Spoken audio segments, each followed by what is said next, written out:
Good morning. आप सभी का मेरे यूट्यूब चैनल पर स्वागत है। मैं आज आपको चिया सीड की A to Z संपूर्ण इन्फॉर्मेशन देती हूँ। ये किस तरह से ग्रो किया जाता है और किस तरह से इसकी देखरेख की जाती है और ये खाने से क्या बेनिफिट मिलते हैं, ये डिटेल में संपूर्ण बातें आपको बताती हूँ। इस तरह का डबल कलर में चिया सीड होता है, जैसे एक थोड़ा ब्राउन कलर होता है और थोड़ा एक ब्लैक, इस तरह से दो सीड एक साथ कॉम्बिनेशन मिला हुआ होता है इसका। और वो ग्रो करने के लिए पहले आपको मिट्टी तैयार करनी होती है। तो जैसे आप थोड़ी दूर में ग्रो कर रहे हो तो इस तरह से छोटे छोटे बेड बना लेने चाहिए।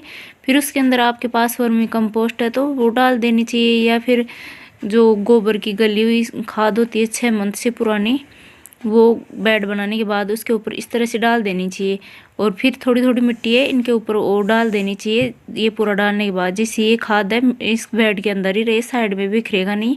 और पूरी जब तक आपकी फसल रहे तब तक अच्छा न्यूट्रिएंट्स मिलता रहेगा आपकी फसल को। इसके अलावा आप जो मुर्गी की मीट होती है वो ले सकते हो, वो भी काफ़ी अच्छी रहती है। जो बकरी मींगण बोलते हैं, बकरी की पोटी की खाद, वो डाल सकते हो। ऐसे कोई भी खाद आपके पास है जो आपकी मिट्टी को उपजाऊ बनाएगी, ऐसी कोई भी खाद लेकर और अच्छे से डाल दीजिए। आप जितनी दूरी में ग्रो कर रहे हैं उतनी दूरी के अंदर अच्छे से तैयार कर लीजिए। उसके बाद है डालने के बाद है इसकी जो मेड बनी हुई है बेड, उनके ऊपर इस तरह से थोड़ी थोड़ी मिट्टी और डाल देनी चाहिए। जो खाद है इसके अंदर ही रहेगा। और उसके बाद है बीज ग्रो कर देना चाहिए। तो इसका बीज है वो बिल्कुल बारीक होता है, जैसे राई होती है, सरसों होती है बारीक वाली, वैसे उसकी तरह होता है, चिकना सीड्स होता है इसका। और उसको एक दो दाने लेना चाहिए तो लेना ही मुश्किल होता है। एक साथ 2 या 3 दाने आते हैं तो एक साथ 2-2-3 दाने लेकर और इस तरह से चुटकी में रखकर और फिर ग्रो कर देना चाहिए। ये ग्रो करने के बाद है हाथों हाथ इसमें सिंचाई कर देनी चाहिए, जिससे कोई जानवर वगैरह इसके सीड को निकाले नहीं। और फिर लगभग ये 4 या 5 दिन के अंदर निकलना स्टार्ट हो जाता है। तो इसके अंदर है 3 या 4 दिन के बाद फिर वापस सिंचाई करते रहना चाहिए। और इसको खाने से काफ़ी कुछ बेनिफिट मिलते हैं, वो मैं कुछ बेनिफिट आपको बता देती हूँ। ये प्रोटीन और ओमेगा 3 का अच्छा सोर्स होता है। इसमें फाइबर भी बहुत अच्छा मिलता है। और कुछ आंकड़ों के अनुसार 100 ग्राम चिया सीड के अंदर है लगभग 34.4 ग्राम फाइबर होता है।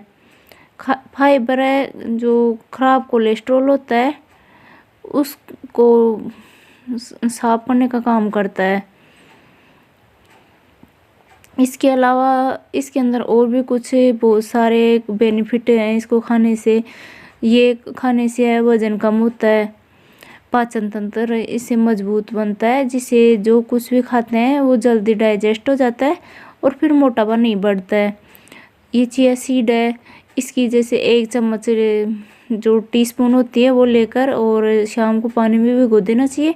और सुबह उसे चिया सीड की जो भिगा हुआ है उसको खा लेना चाहिए, जिससे आपको बहुत सारे बेनिफिट मिलेंगे। इससे खाना तो डाइजेस्ट होगा ही, इससे इम्यूनिटी सिस्टम है वो भी स्ट्रॉन्ग हो जाएगी। चेहरे की त्वचा है वो भी निखरने लग जाएगी इसका रोज़ नियमित सेवन करने से। और इसके साथ यदि आप ये खा रहे हो और आप योगा वगैरह कर रहे हो तो आपकी चर्बी है वो भी घटने लग जाएगी। ये खाने से कई बीमारी से बचा जा सकता है, क्योंकि इसके अंदर है फाइबर पर्याप्त मात्रा में होता है। जो पेट में गैस है, अपच है, इस तरह की काफ़ी कुछ दिक्कत होती हैं पेट से रिलेटेड, उन सभी को ठीक कर देता है।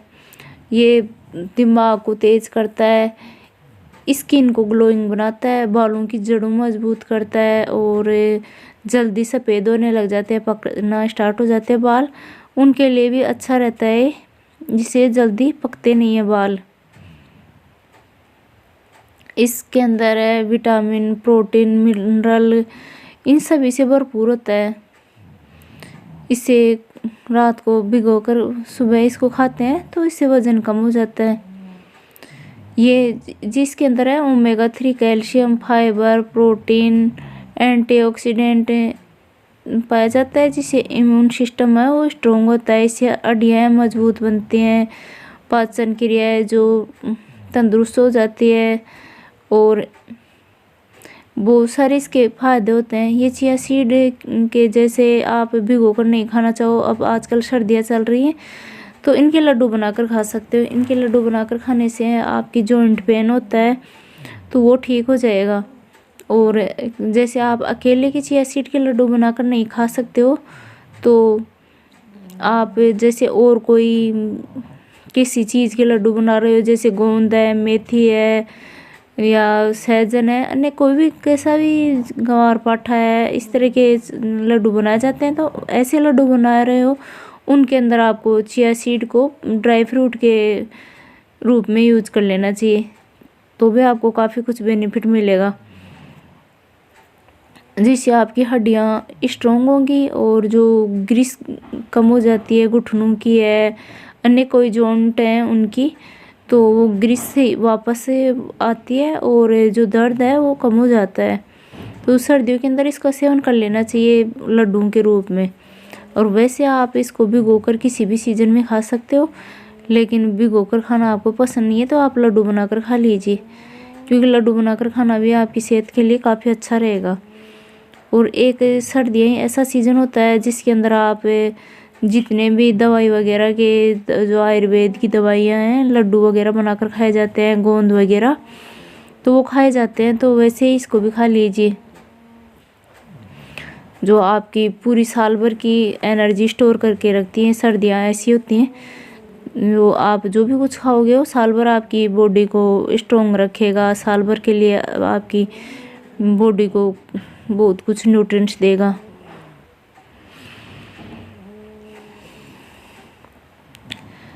सुपर फूड या विभिन्न प्रकार के जो पौष्टिक तत्वों से भरपूर जो भोजन होते हैं उनको पंच कहा जाता है, और इसके कई स्वास्थ्य लाभ होते हैं जो जिनमें चिया सीड को भी शामिल किया गया है। सदियों से चिया बीज अपने उत्कृष्ट पौष्टिक मूल्यों और स्वास्थ्य लाभार्थियों के कारण मैक्सिको, ग्वाटेमाला क्षेत्र के लोगों के दैनिक आहार का एक प्रमुख हिस्सा रहा है। अब इसके अलावा दुनिया के जितने बाकी बचे हुए स्थान हैं वहाँ का भी ये काफ़ी लोकप्रिय हो गया है। इसके अंदर है फाइबर होता है, चिया सीड के एक औंस में 9.8 मिलीग्राम फाइबर होता है जो हमारी दैनिक आवश्यकता का 35% है। प्रोटीन एक औंस चिया सीड जो 4.7 मिलीग्राम प्रोटीन होता है जो हमारी दैनिक आवश्यकता का 9% पूरा करता है।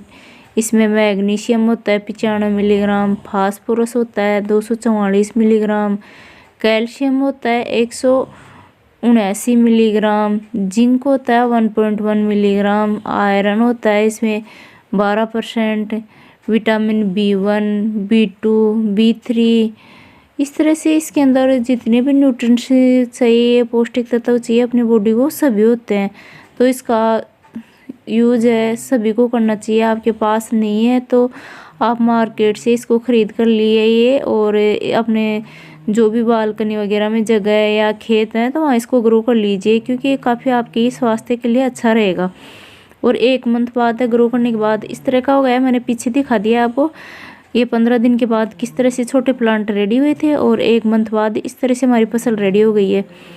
अब जब आपकी 1 मंथ की फसल हो जाए तब इसके अंदर है थोड़ा खाद और डाल देना चाहिए। जैसे आप ऑर्गेनिक तरीके से तैयार करना चाहो तो जो भी किचन से वेस्ट वगैरह बचता है उनसे आप लिक्विड फर्टिलाइज़र बनाकर भी इसमें छिड़काव कर सकते हो, या फिर आपने वर्मी कंपोस्ट वगैरह तैयार कर रखा है तो उसका भी छिड़काव करके फिर सिंचाई कर दीजिए, जिससे इसकी ग्रोथ अच्छी रहेगी और जल्दी ये फ्रूटिंग करना स्टार्ट कर देगा।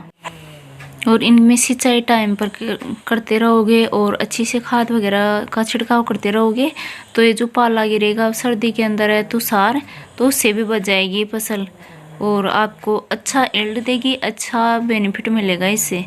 तो इस तरह से आप इसकी केयर कीजिए। और ये इन्फॉर्मेशन आपको अच्छी लगी हो तो मेरे वीडियो को लाइक करना, शेयर करना। अभी तक चैनल सब्सक्राइब नहीं किया तो सब्सक्राइब ज़रूर कर लेना, बेल आइकन प्रेस करना, जिससे आपको मेरे नए वीडियो की नोटिफिकेशन मिल सके। और इसी तरह से आप मेरे प्रत्येक वीडियो में अपना सपोर्ट बनाए रखना और कमेंट करके ज़रूर बताना कि आपको ये वीडियो कैसा लगा। वीडियो शुरू से एंड तक देखने के लिए थैंक यू।